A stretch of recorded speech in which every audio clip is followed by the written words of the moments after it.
Hello and welcome. This is called how to make carbonated strong coffee lemon lime or carbonated coffee lemon lime.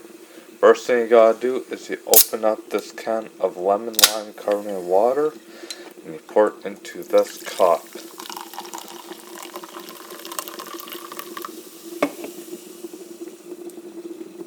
Then after that,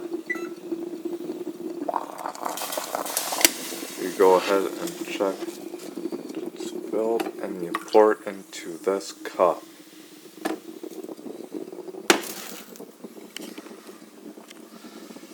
And let the drink settle, let the bubbles settle, and you pour in a little more.